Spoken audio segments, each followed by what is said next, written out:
시니어를 위한 건강한 가을 밥상. 바람이 제법 쌀쌀해졌습니다. 파랗던 나뭇잎들은 어느새 울긋불긋 고운 옷으로 갈아입고 아침 저녁으로는 제법 옷깃을 여미게 되는 완연한 가을입니다. 이렇게 계절이 바뀌는 시기, 환절기가 되면 우리 몸도 변화를 준비하느라 분주해지는데요. 시니어분들에게는 이 가을이 반가우면서도 조금은 조심스러운 시간이기도 합니다. 갑자기 낮아진 기온에 면역력이 떨어지기 쉽고 가을은 천구마비의 계절이라지만 오히려 입맛을 잃거나 소화가 잘 안 된다고 하시는 분들도 많으시죠. 그래서 오늘은 시니어를 위한 건강한 가을 밥상이라는 주제로 이 계절에 꼭 챙겨 드셔야 할 보약 같은 식재료와 속 편하고 맛있게 즐기실 수 있는 특별한 레시피들을 꼼꼼하게 소개해 드리려고 합니다. 오늘 방송 들으시면서 오늘 저녁엔 이거 한번 해 먹어봐야겠다 하는 생각이 절로 드실 겁니다. 따뜻한 차 한 잔 곁에 두시고 편안하게 함께 해주세요. 가을이 시니어에게 주는 3가지 선물. 가을 밥상을 이야기하기 전에 왜 하필 가을이고 왜 시니어에게 특별히 더 신경 써야 하는지 짚어봐야겠죠. 시니어분들의 가을철 건강관리에 가장 중요한 3가지 키워드가 있습니다. 바로 면역력, 기력 보충, 그리고 소화입니다. 첫 번째로 면역력. 가을은 일교차가 큽니다. 우리 몸은 이 온도 차이에 적응하기 위해 생각보다 많은 에너지를 쓰게 되는데요. 그러다 보면 자연히 면역 체계가 약해지기 쉽습니다. 어르신들에게 감기나 독감이 유독 무서운 이유죠. 그래서 면역력을 꽉 붙들어 매줄 영양소가 꼭 필요합니다. 두 번째로 기력 보충. 여름 내 더위와 싸우느라 지친 몸을 추스르고 다가올 추운 겨울을 대비해 에너지를 비축해야 하는 시기가 바로 가을입니다. 가을 하면 왠지 쓸쓸하고 기운이 없다고 느끼시는 분들이 계시다면 그건 몸이 보내는 영양 보충 신호일 수 있습니다. 세 번째로 편안한 소화. 아무리 좋은 보약도 몸에서 받아들이지 못하면 소용이 없겠죠. 나이가 들수록 소화 요소가 줄어들고 위장 기능이 약해지기 마련입니다.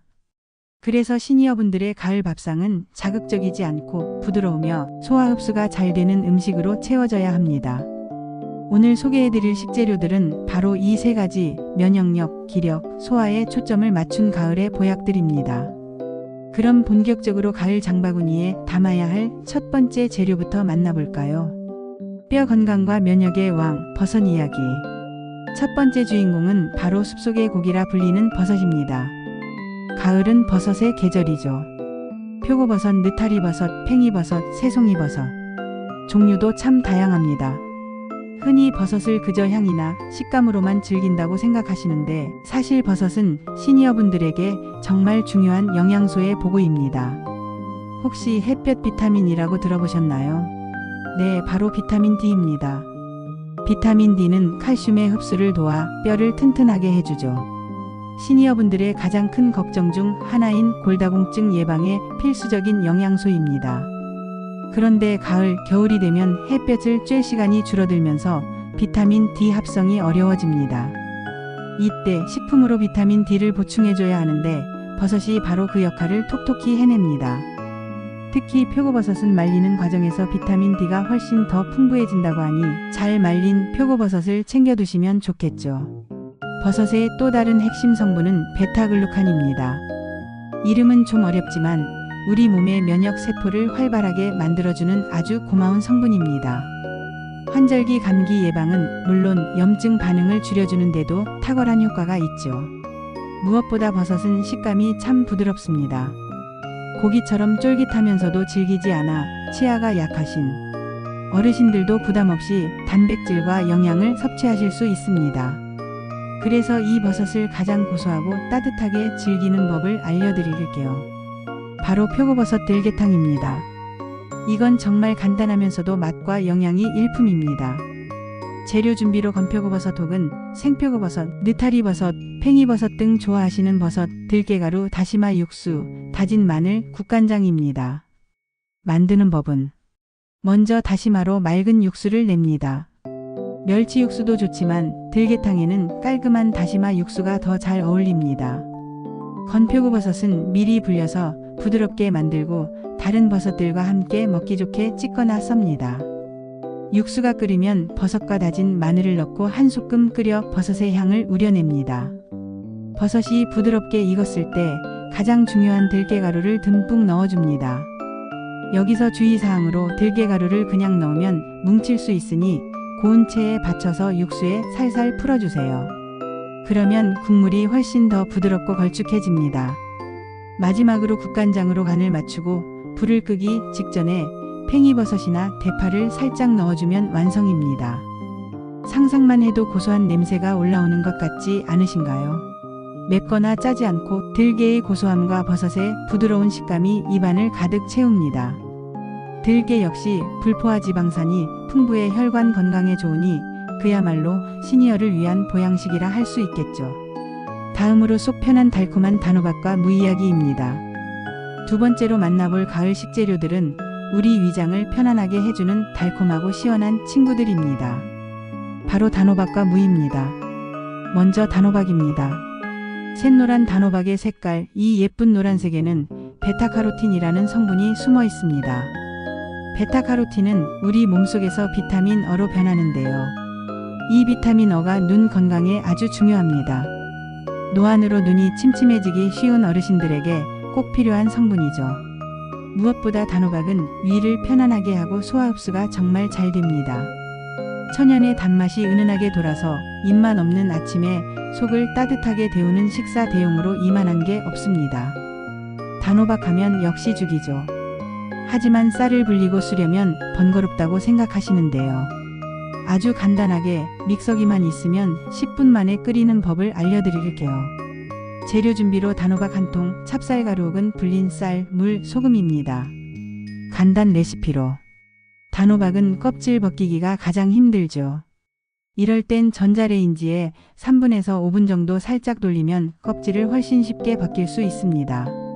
씨를 제거한 단호박을 적당히 썰어 찜기에 푹 찝니다. 혹은 물을 자작하게 붓고 삶아도 됩니다. 부드럽게 익은 단호박을 믹서기에 넣고 물을 부어 곱게 갈아줍니다. 이걸 냄비에 붓고 찹쌀가루를 물에 따로 개어서 넣어주세요.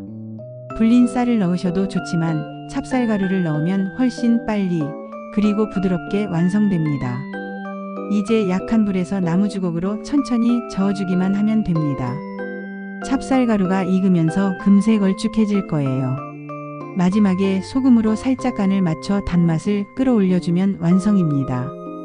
꿀은 넣지 않아도 단호박 자체로 충분히 달콤하고 맛있습니다. 바쁜 아침, 따뜻한 단호박죽 한 그릇이면 든든하고 속도 편안하겠죠. 이어서 단호박의 단짝 가을 무입니다. 가을 무는 인삼과도 바꾸지 않는다는 말 다들 들어보셨죠?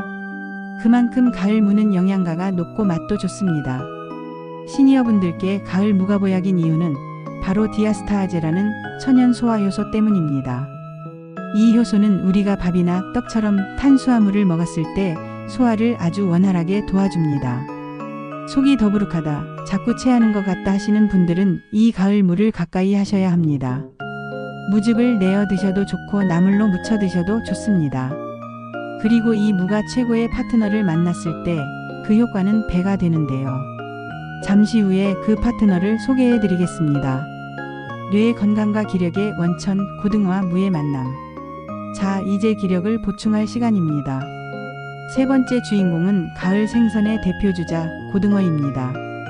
가을 고등어는 겨울을 나기 위해 몸에 지방을 가득 축적합니다. 그래서 가을 전어 못지않게 가을 고등어도 기름지고 고소한 맛이 절정이죠. 시니어분들에게 왜 고등어가 좋을까요? 바로 이 기름 때문입니다.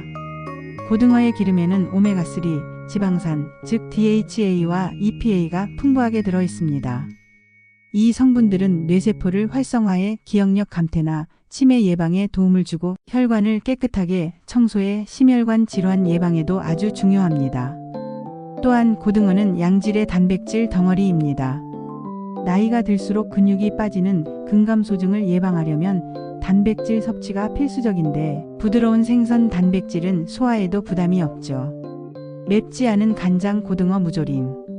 그런데 고등어 하면 보통 빨갛고 맵게 졸여 먹는 걸 생각하시잖아요. 하지만 위장이 약하신 어르신들에게는 고춧가루가 부담스러울 수 있습니다. 그래서 오늘은 아까 말씀드린 가을무와 고등어를 함께 맵지 않고 담백하게 즐기는 간장 고등어 무조림을 추천합니다. 재료 준비로 고등어 한 마리 쌀뜨물에 담가 비린내를 제거해 주세요. 무, 양파, 대파. 양념장을 만드는데 간장, 다진 마늘, 맛술옥은 청주, 생강가루 아주 조금, 올리고당옥은 꿀을 준비해 주세요. 간단 레시피로 이 요리의 핵심은 무입니다. 무를 1cm만큼 큼직하게 썰어서 냄비 바닥에 빈틈없이 깔아주세요. 그 위에 비린내를 제거한 고등어를 올리고 큼직하게 썬 양파와 대파를 덮습니다. 미리 섞어둔 간장 양념장을 재료 위에 골고루 끼얹습니다. 물을 재료가 반쯤 잠길 정도로 자작하게 붓습니다. 다시마 육수를 쓰면 감칠맛이 더 좋습니다. 이제 뚜껑을 덮고 중약불에서 졸여주기만 하면 됩니다. 조리는 시간은 최소 20분 이상, 무가 투명해지고 젓가락이 푹 들어갈 때까지입니다. 무가 푹 익어야 고등어의 맛있는 기름과 양념이 배어들어 훨씬 맛있습니다. 이렇게 완성된 조림은 전혀 맵지 않습니다. 고등어의 고소한 살과 그 맛을 흠뻑 머금은 부드러운 무를 함께 드셔보세요. 무의 소화 요소가 고등어의 소화까지 도와주니 그야말로 환상의 궁합이죠. 밥 한 그릇 뚝딱입니다. 마무리는 따뜻한 차 한 잔. 면역력을 위한 버섯들개탕, 속 편한 아침을 위한 단호박죽, 기력 보충을 위한 간장 고등어 무조림까지. 듣기만 해도 속이 든든하고 따뜻해지는 것 같습니다. 방송을 마무리하기 전에 식후에 곁들이면 좋은 따뜻한 차 두 가지를 추천해 드릴게요. 첫 번째는 대추차입니다. 대추를 푹 고아 만든 차는 몸을 따뜻하게 하고 심신을 안정시켜 불면증에도 도움을 줍니다. 두 번째는 생강차입니다.